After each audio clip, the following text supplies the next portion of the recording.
जय माँ कटरा बाघिन, जय माँ महायक्षिणी, जय माता दी भक्तों। आइए आज दीपावली के पावन अवसर पर आप सबको सूर्य ग्रहण में सिद्ध करने का माता सतचंडी जी का अमोघ मंत्र आपको देने जा रहे हैं। इस मंत्र के माध्यम से आप सर्व कार्य सिद्ध कर सकते हैं। मारण मोहन उच्चाटन उद्वेशन स्तंभन सिद्धि कर्म, इस प्रकार के सभी अष्टकर्म आप माता सतचंडी के द्वारा कोई भी कार्य कर सकते हैं। बहुत ही उग्र प्रचंड और गुरुमुखी विद्या है। यह विद्या बहुत ही खतरनाक है। इस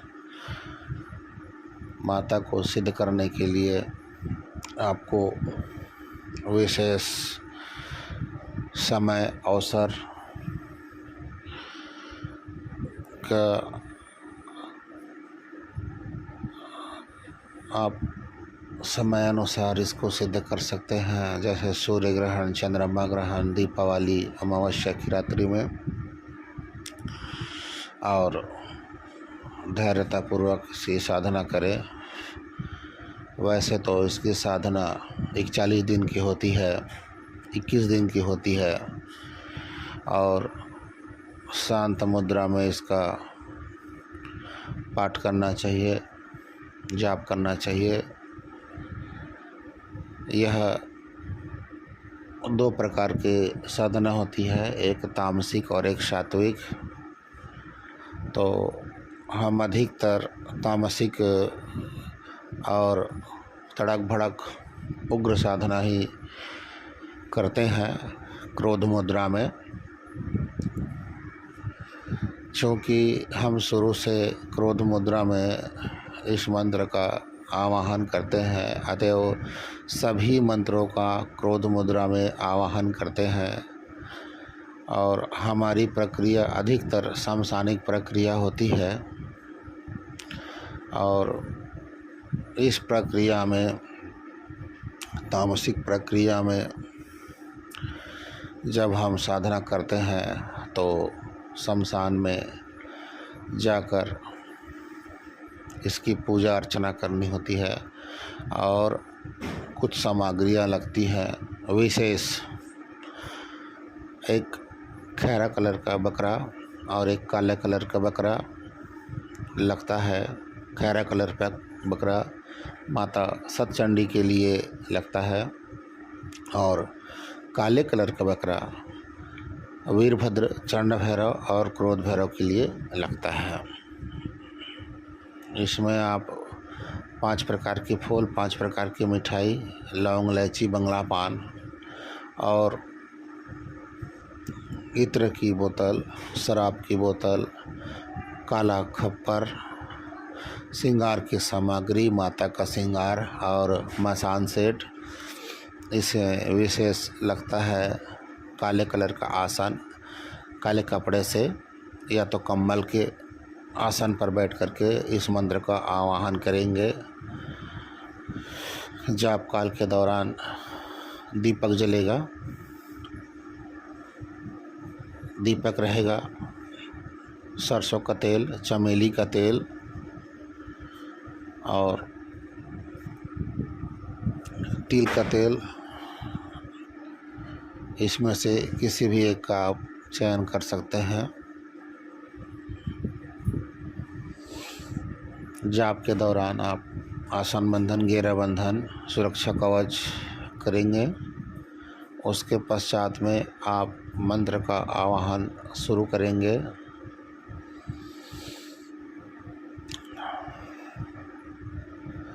खप्पर में ढक्कन लगेगा और उसके साथ में 4 खप्पर का और ढक्कन लगेगा। सभी सामग्रियों को काले कलर का कपड़े का आसन लगा करके सब बराबर जमा के रख देंगे। चारों तरफ अपना घेरा बंधन करेंगे, रक्षा बंधन करेंगे, कवच करेंगे। उसके पश्चात में जाप आरंभ करेंगे। जाप काल के दौरान कोई औरत की चलने की आवाज़, रोने की आवाज़ आ सकती है। काली माता का स्वरूप होता है इसका, सतचंडी जी का। इसमें 7 सिर वाली काली माँ की तरह उग्र, प्रचंड और चीखते चिल्लाते माता आती है। पहले कुछ टाइम भयभीत करती है, उसके पश्चात में डराने की कोशिश करती है, फिर शांत मुद्रा में आकर के आपके समीप बैठ जाती है। इसके साथ वीरभद्र, चंड भैरव और क्रोध भैरव साथ में आती है, जो कि रक्षक होती है। यह साधना करने के पूर्व एक दिन शमशान में जाकर के आपको पीले चावल और राहल दाल का आपको निमंत्रण देना होता है। 3 अगरबत्ती जला करके, 1 नारियल छोड़ करके आना रहता है। फिर उसके बाद दूसरे दिन अमावस्या या सूर्य ग्रहण, चंद्रमा ग्रहण जो भी पड़े, तो उसको आपको वहाँ जा कर के सभी सामग्रियों को लेकर के आपको साधना पूर्ण करनी है। साधना पूर्ण होने के पश्चात में जब माता आपको दर्शन दे तो वह डराती है, आपको डरना नहीं है। आपका जाप काल पूर्ण होने के पश्चात में आपको सर्वप्रथम फूलों की वर्षा करनी है, इत्र की वर्षा करनी है। उसके बाद लौंग इलायची आपको अर्पण करना है। 5 प्रकार की मिठाई माता जी को देनी है और अंत में माता जी को श्रृंगार देना है। श्रृंगार देने के पश्चात में उसको भोग देना है। बकरे का कलीजी और उसका खून खप्पर के ढक्कन में उनको अर्पण करना है और एक खप्पर के ढक्कन में माता जी को शराब भेंट करना है। उसी समय आपको माता जी से 3 वचन लेनी है। जब आप वचन लेंगे तो जनहित जन कल्याण के उद्देश्य से वचन लेंगे। यदि किसी का नुकसान करने के लिए आप वचन लेते हैं, है ना, तो आपको भी आगे चल के उसका परिणाम मिलेगा, आपका भी नुकसान होगा। तो जब भी कोई अच्छा कार्य करें तो माता जी से आप विनय करें। क्रोध भैरव, वीरभद्र, चंड भैरव से आप प्रार्थना करें, महाकाल से प्रार्थना करें, माँ शमशान काली से प्रार्थना करें। माता शमशान काली के नाम से 1 नारियल वहाँ छोड़ेंगे और उसके रक्षक भैरव जी के नाम से 1 नारियल छोड़ेंगे और माता मरही माता के नाम से 1 नारियल छोड़ेंगे। माता सतचंडी कृपा आपके ऊपर हमेशा बनी रहेगी। आप सदैव अच्छे कार्य करेंगे, आपका जनहित जन कल्याण करेंगे, तो आप दूसरों का जब भला करेंगे तो आपका भी भला होगा। आप सर्व कार्य माता जी के सतचंडी के माध्यम से करा सकते हैं। जब भी किसी को बंधन करना होगा, किलित करना होगा, तो वीरभद्र, चंड भैरव, क्रोध भैरव करेंगे और जिस व्यक्ति को मारने के लिए आप भिड़ा देंगे तो तब तक मारेगा जब तक कि वह मर नहीं जाएगा। इस प्रकार से इनकी साधना संपन्न करें। क्रोध भैरव, चंड भैरव और वीरभद्र के लिए 1-1 खप्पर के ढक्कन में शराब, बकरे का कलीजी, बकरे का मांस दूसरे नादी में उसको दे।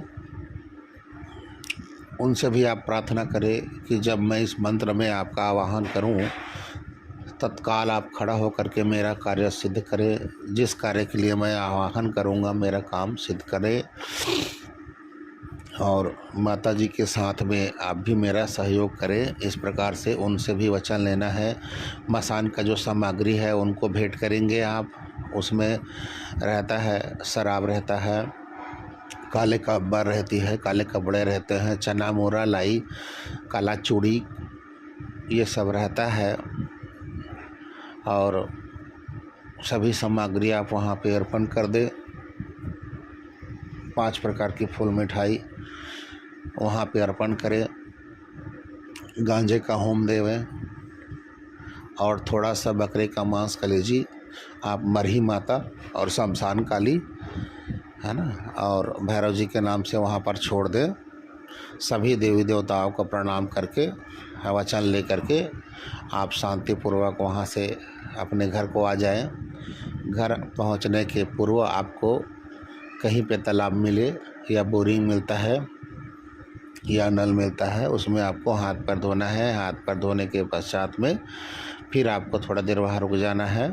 पानी पेशाब करने के बाद में फिर आपको घर जाना है। घर जाएंगे तो आप माता जी को आप धन्यवाद करेंगे। अपने घर के पूजा स्थान में जाकर के उनके नाम से एक दीपक जलाएंगे। वहाँ पे माता जी के नाम से होम छोड़ेंगे कि हे माता, आज मैं कृतार्थ हुआ, आपका दर्शन हुआ और आज मेरा साधना और सेवा सफल हुआ। आज जिस प्रकार से आपने मुझे आशीष दिए, आपका आशीष मुझे मेरे जीवन काल तक ऐसा फलित रहे। मैं हमेशा लोगों का जन कल्याण और हित करूँगा। इस प्रकार से माता जी को प्रणाम करें और किसी प्रकार से भूल चूक हुई हो तो हे माता मुझे क्षमा करें, ऐसा करके माता जी को प्रणाम कर लेवे। इस मंत्र को आप हल्के में लेकर ना चले, चूँकि इसमें माँ सतचंडी के साथ में वीरभद्र, चंड भैरव, क्रोध भैरव रहती है। जहाँ आप साधना करेंगे वहाँ पे शमशान काली, मरही माता और काल भैरव जी की कृपा होती है। तो एक साथ माँ सतचंडी के साथ में इतने सारे देवी देवता एक साथ चलती है। सभी की आशीर्वाद, सभी की कृपा आप एक साथ लेंगे। सोचिए, एक साथ इतने सारे देवी देवता जब चलता है एक मंत्र में, तो उसका प्रभाव किस प्रकार होगा। यदि थोड़ा सा चूक हुआ, मिस्टेक हुआ, तो यह मंत्र के माध्यम से आपकी जान भी जा सकती है, आप पागल भी हो सकते हैं। यदि आप साधक हैं तो यह साधना सोच समझ करके करें।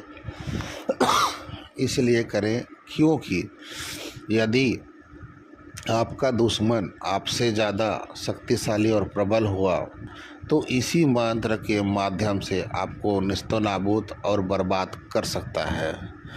तो जब भी कोई कार्य करे उससे पूर्व आप सोचें और सोचने के पश्चात में अच्छे गुरु और योग्य जानकार व्यक्ति के सानिध्य में रह करके इस प्रकार के मंत्र को करना चाहिए। क्योंकि यह अघोरिक मंत्र है, तामसिक मंत्र है और तामसिक मंत्र में सामग्रियाँ बहुत ज़्यादा लगती है। इसमें बलि का विधान होता है। तो आप जब भी कोई बड़ा कार्य करें तो सोचकर, समझकर और अच्छे गुरु के सानिध्य में रहकर ही आप यह साधना पूर्ण करें। चलिए, ये तो हुआ आपका तामसिक साधना। अब बताते हैं आपको सात्विक साधना। जब आसन लगाने की विधि वही रहेगी, आप इस साधना को अपने घर में पूजा के स्थान में भी कर सकते हैं और सब सामग्री वही लगेगी, केवल बकरे को छोड़ करके। सभी सामग्रियाँ घर में ही आप अर्पण कर सकते हैं। नियमानुसार आपको सबसे पहले काले कपड़े का आसन लगाना है, चौका लगाना है, आसन बंधन करना है, शरीर बंधन करना है, कवच करना है अपने शरीर को। उसके पश्चात में आपको खप्पर सामने रखना है और एक नादी आपको 5 प्रकार की फूल, 5 प्रकार की मिठाई है ना, इसके लिए रखनी है। माता सतचंडी के लिए दूसरे नादी में आपको दूध या खीर, पूड़ी, चावल, सब्जी जो आपके घर में बना हो ना, वह आपको अर्पण करने के लिए उसमें रखना है। भैरव के नाम से आपको वहाँ पर इत्र, गांजे का होम, मसान का सामग्री वो रख देना है। क्रोध भैरव, चंड भैरव, वीरभद्र के लिए मिठाई आपको रखना है एक नांदी में, और खीर पूड़ी बतासा आपको उसमें रखना है। माता मरही माता के नाम पर आपको नारियल रखना है। शमशान काली के नाम से आपको नारियल रखना है, और काल भैरव के नाम से आपको उसी में चंड भैरव, वीरभद्र, क्रोध भैरव वाले में आपको सामग्री रख देनी है। सभी सामग्री को बराबर जमा के रखें, है ना। इत्र, पान फूल, नारियल और जितने भी श्रृंगार की सामग्रियाँ हैं उसको सबको भांति बराबर संभाल के रखें, और अपना जाप शुरू करें। जब माता जी आएंगी तो पायल की आवाज़, छम छम, चीखना चिल्लाना, वो प्रक्रिया घर में भी होगी। आपको डराने की कोशिश करेंगे, उसके पश्चात में शांति मुद्रा में आके आपके सामने बैठ जाएंगे। तो डरना नहीं है, भय नहीं खाना है। अच्छा, कई लोगों को यह माता जी या भैरव, क्रोध भैरव, चंड भैरव, वीरभद्र या शमशान काली, मरही माता या काल भैरव दर्शन नहीं देते, दिखाई नहीं देते। कई लोगों को दिव्य दृष्टि नहीं होती है तो उनको दिखाई नहीं देते हैं।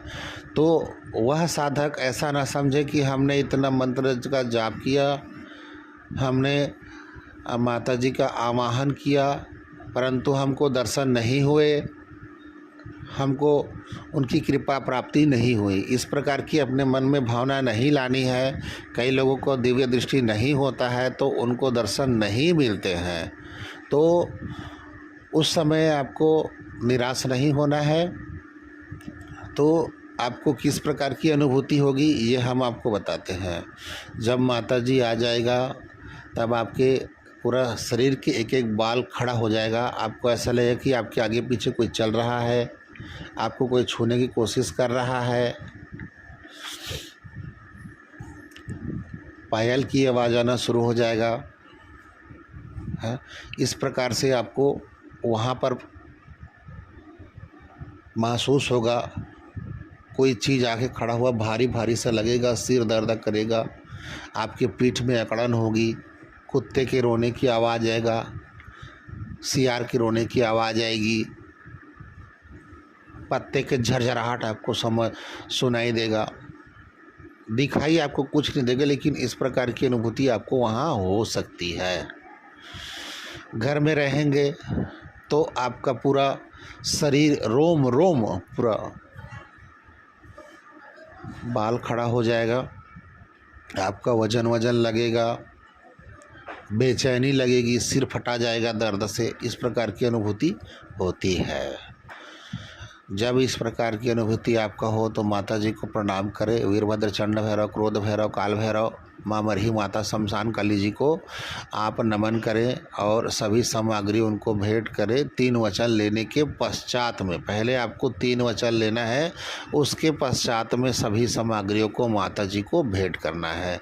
उनको प्रणाम करने के बाद में आशीर्वाद लें, और जब भी मैं बुलाऊं मेरा कार्य सिद्ध करें, इस प्रकार से आप वचन लें उनसे। वचन लेने के बाद में सभी सामग्री को उनको भेंट करें। भेंट करने के बाद में जब ग्रहण हट जाए, अमावस्या हट जाए, है ना, या विशेष दिन तिथि का समय हट जाए, तो सभी सामग्रियों को जल में आपको प्रवाहित करना है। यदि आप शमशान में छोड़ दिए हैं तो शमशान का वहीं पे रहेगा। यदि आप घर में करते हैं या माता जी के स्थान में करते हैं या कोई मंदिर में करते हैं तो सभी सामग्रियों को जल में प्रवाहित करना है। इस प्रकार की साधना आपकी पूर्ण होती है। यदि किसी प्रकार की जानकारी आपको समझ में नहीं आए तो हमारे दिए गए नंबर में आप फ़ोन लगा सकते हैं, इनकी जानकारी आप ले सकते हैं। केवल वही व्यक्ति इस साधना के बारे में जानकारी ले जो साधक हों और पहले और साधना कर चुके हों। वही व्यक्ति इस साधना के बारे में सोचे और करे। कई लोग फजूल में टाइम पास करने के लिए हमारे पास फ़ोन लगाते हैं, चूँकि हम जिलाध्यक्ष हैं और हम डॉक्टर भी हैं और साधक भी हैं, तो टाइम पास करने के लिए हमारे पास फ़ोन ना लगाएं। जिनको हकीकत में सीखना है यह सब साधना, वो हमसे आकर मिले और पूर्ण जानकारी विधि विधान के साथ में मंत्र को लेकर के आप जाएं और आप एक अच्छे सफल साधक बने। किसी का परीक्षा ना लें और किसी का मजाक ना उड़ाएं। सभी साधक हैं, अपने अपने गुणों के अनुसार, अपने अपने कर्मों के अनुसार एक अच्छे सफल साधक बनते हैं। और जब कोई साधक का उपहास करते हैं, मजाक उड़ाते हैं, उनके साथ खिलवाड़ करते हैं, तो ऊपर वाला परमात्मा भी देख रहा है, वो भी उनके साथ वैसे ही खिलवाड़ करता है और वैसे ही मानसिक रूप से, शारीरिक रूप से उसको भी क्षति पहुंचाते हैं। तो किसी भी को नुकसान करने से पहले, मजाक उड़ाने से पहले, उनका उपहास करने से पहले आने वाले समय के बारे में सचेत रहें। किसी भी साधक का मजाक ना उड़ाए, उसके तंत्र, उनकी विद्याओं का मजाक ना उड़ाए, इस प्रकार का कृत्य ना करें। साधक शांत रहते हैं, अपने तपोबल का दुरुपयोग नहीं करते। इसका मतलब ये नहीं है कि आप उनके मंत्रों का, उनके साधनाओं का मजाक उड़ाएं। यदि जिनको सच में सीखना है वो आकर के मिले, सही जानकारी ले, फिर साधना को करें। और कैसे आपका साधना पूर्ण नहीं होता है हम देखते हैं। तो चलिए, वीडियो ज़्यादा लंबा हो रहा है। माता यक्षिणी, माता कटराबाघिनी की कृपा आप सबके ऊपर बना रहे, आपकी हर मनोकामना पूर्ण हो। इसी आशा के साथ हम अपनी वाणी को विराम देते हैं। जय माता दी।